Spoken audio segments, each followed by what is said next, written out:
Hello everyone. आज की class में मैं आपको एक्सप्लेन करूंगी कि स्टॉक स्प्लिट क्या होता है। लास्ट वीडियो में मैंने आपको बताया था कि अगर कोई भी कंपनी बोनस शेयर इशू करती है तो आपकी इन्वेस्टमेंट पर क्या इम्पैक्ट आएगा। बट आज हम जानेंगे कि अगर कोई कंपनी अपने स्टॉक को, अपने शेयर को स्प्लिट कर देती है तो आपकी इन्वेस्टमेंट पर क्या इम्पैक्ट आता है और दोनों में डिफरेंस क्या है।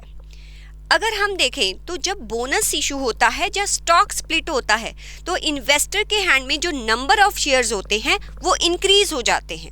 फिर भी दोनों में डिफरेंस क्या होता है, जब भी बोनस इशू आता है तो वहाँ पर रेशो अगर ऐसे लिखा हुआ है कि 5:1, इट मीन्स कि जिस भी इन्वेस्टर के पास एक शेयर है उस कंपनी का, उसको 5 एक्स्ट्रा शेयर मिलेंगे। अब टोटल शेयर उसके पास कितने हो जाएंगे, 6 शेयर्स हो जाएंगे। बट स्टॉक स्प्लिट के केस में क्या होता है, रेशो को ऐसे रीड किया जाता है 1:5। इट मीन्स कि जिसके पास एक स्टॉक है, एक शेयर है, उसके 5 पार्ट्स हो जाएंगे, राइट। तो नंबर ऑफ शेयर्स भी 5 रहेंगे, यहाँ पर 6 हो जाते हैं, यहाँ पर नंबर ऑफ शेयर्स 5 रहते हैं। सेकेंड डिफरेंस क्या आता है, जो जब भी बोनस इशू किया जाता है, जो कैपिटल होती है कंपनी की, उसमें नंबर ऑफ शेयर्स भी इंक्रीज होते हैं और प्लस जो कैपिटल की वैल्यू है वो भी कॉरस्पॉन्डिंग इंक्रीज होती है। जैसे कि इस केस में अगर पहले नंबर ऑफ शेयर जो बैलेंस शीट में दिखाई दे रहे हैं अगर 1 लाख है, अब हर शेयर होल्डर को 5 एक्स्ट्रा मिल रहे हैं तो टोटल शेयर कैपिटल कितनी हो जाएगी, 6 लाख। कभी भी फेस वैल्यू पर इम्पैक्ट नहीं आता जब बोनस इशू होता है, सिर्फ किस पर इम्पैक्ट आता है, मार्केट प्राइस पर, जो कि लास्ट क्लास में मैंने बताया था। तो यहाँ पर कैपिटल की वैल्यू होगी उसी के अकॉर्डिंग चेंज हो जाएगी। अब ये क्या हो जाएगी, 60 लाख। पहले 10 लाख थी, फिर 60 लाख हो जाएगी। अब 50 लाख कहाँ से आएगा, क्योंकि बोनस जो इशू किया जाता है वो तो फ्री ऑफ कॉस्ट किया जाता है। तो जो 50 लाख है वो कंपनी अपने रिजर्व से ट्रांसफर कर देगी, कहाँ पर, शेयर कैपिटल। इसलिए कंपनी ने अगर अपने प्रॉफिट को कैपिटलाइज करना होता है तो वो बोनस इशू करती है। तो ये एक मार्केट में जो है वो गुड साइन की तरह देखा जाता है कि जो कंपनी है वो ग्रो करना चाहती है। तो यहाँ पर जो है market price later on, share जितने इशू होते हैं उसके कॉरस्पॉन्डिंग जो है एडजस्टमेंट हो जाती है मार्केट प्राइस की, लेटर ऑन थोड़ा बहुत इंक्रीज आता है, जो हमने देखा था। बट स्टॉक स्प्लिट के केस में क्या होता है, आपका मार्केट प्राइस शेयर का और उसका फेस वैल्यू शेयर का दोनों ही एडजस्ट होते हैं।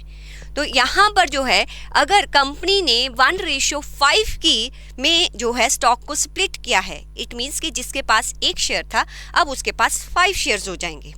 तो कंपनी की कैपिटल कैसे दिखाई देगी कि पहले उसके पास 1 लाख शेयर्स थे और फेस वैल्यू कितनी होती है, नॉर्मली जनरली 10 ही होती है। तो मैं 10 लाख की एग्जांपल दे रही हूँ। 10 थी तो कितना वैल्यू दिखाई देगा, 10 लाख वैल्यू दिखाई देगा। अब इस वैल्यू में कोई चेंज नहीं आएगा, क्योंकि जब स्टॉक स्प्लिट होता है ना तो शेयर कैपिटल की वैल्यू, जो कैपिटल है ना, वो इंक्रीज नहीं होती, only number of shares increase होते हैं। ये 10 लाख ही रहेगी। लेकिन ये 1 लाख शेयर्स अब कितने हो जाएंगे, अगर 1 शेयर होल्डर को 5 शेयर्स मिल रहे हैं तो 1 लाख को टोटल कितने मिले होंगे, 5 लाख। तो यहाँ पर जो आपका फेस वैल्यू होगा, नंबर ऑफ शेयर्स जितने होंगे, जितने इशू किए, जितने में जिस रेशियो में स्प्लिट किया है उससे डिवाइड कर दोगे। तो 10 को आप 5 से डिवाइड करोगे तो कितना हो जाएगा, 2 आ जाएगा। तो अब भी जो टोटल शेयर कैपिटल है वो 10 लाख ही रहेगी और जो आपकी इन्वेस्टमेंट है शेयर स्प्लिट होने के बाद इन्वेस्टमेंट भी सेम रहती है, जैसे कि आपने देखा था बोनस इशू के केस में। यहाँ सिर्फ मार्केट प्राइस जो है वो एडजस्ट होती है, फेस वैल्यू नहीं एडजस्ट होती। यहाँ मार्केट प्राइस भी एडजस्ट होती है और फेस वैल्यू भी एडजस्ट होती है। ये किस केस में किया जाता है, यहाँ पर कंपनी को लगता है कि उसके शेयर का प्राइस जो है बहुत बढ़ गया है, अब ज़्यादा से ज़्यादा रिटेल इन्वेस्टर उसमें इन्वेस्ट नहीं कर सकते क्योंकि एक स्टॉक का प्राइस बहुत ज़्यादा है। तो अपनी कंपनी की लिक्विडिटी को इंक्रीज करने के लिए वो अपने जो शेयर प्राइस को नीचे लेके आना चाहते हैं। मान लो किसी कंपनी का शेयर प्राइस जो है वो 4000 है, अब 1000 तक लाना है तो एक शेयर को वो 4 पार्ट में डिवाइड कर देगी। तो 4000 को 4 से डिवाइड किया तो अब एक शेयर 1000 का हो जाएगा। तो मैक्सिमम लोग जो है उसको क्या कर सकते हैं, एक्सेस कर सकते हैं। जब मैक्सिमम लोग उसको एक्सेस करेंगे तो डिमांड बढ़ेगी तो शेयर की प्राइस फिर दोबारा से ऊपर जाएगी।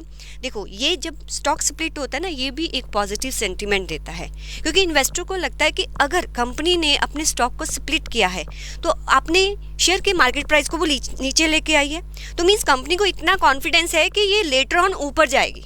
तो यहाँ पर भी डिमांड बढ़ती है और लेटर ऑन थोड़ा बहुत प्रॉफिट आपको देखने को मिलता है जब स्टॉक स्प्लिट भी होता है। बट स्टॉक स्प्लिट में के केस में जो कंपनी के रिजर्व्स होते हैं, प्रॉफिट्स होते हैं, वो इंटैक्ट रहते हैं, उन पे कोई इम्पैक्ट नहीं आता, क्योंकि यहाँ पर कैपिटल की वैल्यू जो है वो इंक्रीज नहीं हुई है। सिर्फ स्टॉक को जो है वो स्मॉल पार्ट्स में डिवाइड कर दिया गया so that maximum retail investors को जो है अट्रैक्ट किया जाए। तो this is the difference between bonus issue और स्टॉक स्प्लिट। Okay, bye.